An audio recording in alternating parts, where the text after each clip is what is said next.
আসসালামু আলাইকুম। কেমন আছেন সবাই? খবরের সাতকাহনে আপনাদের স্বাগতম। আমি মেশকাত শরীফ। আজ আপনাদের সাথে আলোচনা করব বাংলাদেশের কয়েকটি শীর্ষস্থানীয় পত্রিকার আজকের দিনের প্রধান খবর নিয়ে। আজকের আলোচনায় থাকছে সুন্দরবনের জলদস্যু সংকট, রাজনৈতিক সংঘর্ষে প্রাণহানি, আবর্জনার বিষাক্ত প্রভাব, পুলিশের কাঠামোগত সংকট, বৈদ্যুতিক ট্রেন প্রকল্পের ধীরগতি, রাজনৈতিক দল নিবন্ধনে অনাগ্রহ, তেল গ্যাস অনুসন্ধানের প্রস্তুতি, জলবায়ু পরিবর্তনের স্বাস্থ্য ঝুঁকি এবং স্বাধীনতা পরবর্তী গোপন চুক্তির বিতর্ক। চলুন শুরু করি আজকের প্রথম খবর নিয়ে। এই খবরটি এসেছে কালের কণ্ঠ পত্রিকা থেকে। জলদস্যুর উৎপাত আবারও অশান্ত। সুন্দরবন ও কক্সবাজার উপকূলে আবারও জলদস্যুর দৌরাত্ম্য অশান্ত হয়ে উঠছে। একসময় যেসব জলদস্যু আত্মসমর্পণ করছিল তারা আবারও সক্রিয় হয়ে উঠেছে। এবার তারা সরাসরি নিজেদের নামে বাহিনী তৈরি না করে নতুন লোকজনকে সামনে রেখে অপরাধ সংগঠিত করছে। অপহরণ করে মুক্তিপণ আদায়, ভয়ভীতি প্রদর্শন, চাঁদাবাজি সবকিছুই আবার শুরু হয়েছে। সুন্দরবনে এখন অন্তত 10টি নতুন জলদস্যু বাহিনী সক্রিয় হয়েছে বলে জানা গেছে। যদিও কোস্ট গার্ড জানিয়েছে তারা শুধু আলিফ ও কলিম শরীফ বাহিনীর অস্তিত্বের তথ্য পেয়েছে। গত 2 মাসেই প্রায় 150 জন জেলেকে অপহরণ করে 10,000 থেকে 1 লাখ টাকা পর্যন্ত মুক্তিপণ আদায় করা হয়েছে। সর্বশেষ 33 জন জেলেকে অপহরণ করা হয়। তাদের মধ্যে 6 জন ছিলেন নারী। পরবর্তীতে কোস্টগার্ড অভিযান চালিয়ে তাদের উদ্ধার করে। আত্মসমর্পণ করা পুরনো জলদস্যুদের সঙ্গে নেতাদের মেলবন্ধন এই অঞ্চলের জন্য এক ভয়ঙ্কর পরিস্থিতি তৈরি করেছে। এবার চলুন আসি পরের খবরে। এটি এসেছে সমকাল পত্রিকা থেকে। শিরোনাম, দলীয় কোন্দলে 8 মাসে 51 নেতাকর্মী নিহত। ছাত্র জনতার অভ্যুত্থানে সরকার পতনের পর বিএনপির ভিতরে দলীয় কোন্দল তীব্র আকার ধারণ করেছে। গত 8 মাসে অন্তত 51 জন নেতাকর্মী অভ্যন্তরীণ সংঘর্ষে প্রাণ হারিয়েছেন, আহত হয়েছেন 4 শতাধিক। 9 এপ্রিল পর্যন্ত 48টি বড় সংঘর্ষ ঘটনা ঘটে গেছে। শুধুমাত্র মার্চ মাসেই নিহত হয়েছে 17 জন। এই HRSS এর রিপোর্ট বলছে মার্চ মাসে 97টি রাজনৈতিক সহিংসতার মধ্যে 48টি ছিল বিএনপির ভিতরের কোন্দলকে কেন্দ্র করে। বিএনপি শৃঙ্খলা ভঙ্গের অভিযোগে 47 জন নেতাকে বহিষ্কার করেছে এবং অনেকের বিরুদ্ধে মামলা হয়েছে।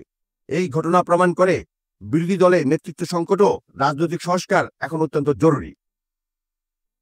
এরপর যে খবরটি এসেছে তা পরিবেশ ও স্বাস্থ্য নিয়ে। দ্য ডেইলি স্টারের শিরোনাম, ময়লার ভাগাড়ের বিষাক্ততায় হাঁসফাঁস জীবন।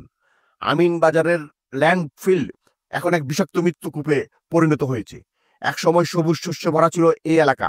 এখন সেখানে বাতাস বিষাক্ত, পানি দূষিত এবং চাষাবাদ প্রায় অসম্ভব। ঢাকা উত্তর সিটি কর্পোরেশনের তৈরি করা ভাগাড় থেকে নির্গত লিচেট নামের এক ধরনের তরল বিষাক্ত পদার্থ মাটির ভিতর দিয়ে পানিতে মিশছে। এর ফলে আর্সেনিক, সীসা, নিকেল, ক্রোমিয়ামের মতো প্রাণঘাতী ধাতু ছড়াচ্ছে। এগুলো ক্যান্সার সহ নানা রোগের কারণ। বর্ষাকালে বৃষ্টির পানির সঙ্গে ভাগাড়ের বাহ্য আশেপাশে ছড়িয়ে পড়ে। স্থানীয় জনগণ চরম স্বাস্থ্য ঝুঁকিতে পড়ছে। এবার আসি নিরাপত্তা খাতে। প্রথম আলো শিরোনাম, পুলিশের গুরুত্বপূর্ণ অনেক পদ ফাঁকা, প্রভাব পড়ছে কাজেও। পুলিশের 22টি অতিরিক্ত আইজিপির পদ থাকলেও বর্তমানে দায়িত্বে আছেন মাত্র 9 জন। বাকিগুলো ফাঁকা। অনেকেই শুধুমাত্র অফিসে হাজিরা দিয়ে চলে যাচ্ছেন। ওএসডি করা হয়েছে 82 জন সিনিয়র কর্মকর্তাকে। ছাত্র জনতার অভ্যুত্থানের পর অনেক পুলিশ কর্মকর্তা আত্মগোপনে চলে গেছেন, কেউ কেউ দেশ ছেড়েছেন। ফলে পুলিশের বিভিন্ন ইউনিট কার্যত নেতৃত্বহীন হয়ে পড়েছে। একটি ইউনিটের জন্য 3-4টি দায়িত্ব পালন করতে হচ্ছে একজন কর্মকর্তাকে, যার ফলে কার্যক্রমে স্থবিরতা দেখা দিচ্ছে। এবার চলুন রেল খাতে আজকের পত্রিকার শিরোনাম, বৈদ্যুতিক ট্রেন চালুর সমীক্ষার শেষ কবে। বৈদ্যুতিক ট্রেন চালু করার সম্ভাব্যতা সমীক্ষা প্রকল্প আবারও সময় বাড়ানোর মুখে। শুরুতে নারায়ণগঞ্জ, চট্টগ্রাম ও টঙ্গী জয়দেবপুর অংশের উপর কাজ হচ্ছিল। এখন নতুন 2টি সেকশন যুক্ত হওয়ায় প্রকল্পের মেয়াদ বাড়ানোর প্রস্তাব করা হয়েছে। 2025 সালের সেপ্টেম্বর পর্যন্ত। খরচও বেড়েছে 15 কোটি 6 লাখ টাকা থেকে বেড়ে দাঁড়াবে 16 কোটি 8 লাখ টাকায়। প্রকল্প পরিচালক জানিয়েছেন কাজ বাকি আছে বলেই সময় বাড়ানোর প্রয়োজন পড়ছে। কিন্তু এই দীর্ঘ সূত্রিতা প্রশ্ন তুলেছে কার্যকরিতা নিয়ে। এরপর আসি রাজনৈতিক অঙ্গনে। দেশ রূপান্তর পত্রিকার খবর, নিবন্ধনের আবেদনে দোটানায় নতুন দল। নির্বাচন কমিশন নতুন রাজনৈতিক দলের নিবন্ধনের জন্য 40 দিনের সময় চেয়েছে।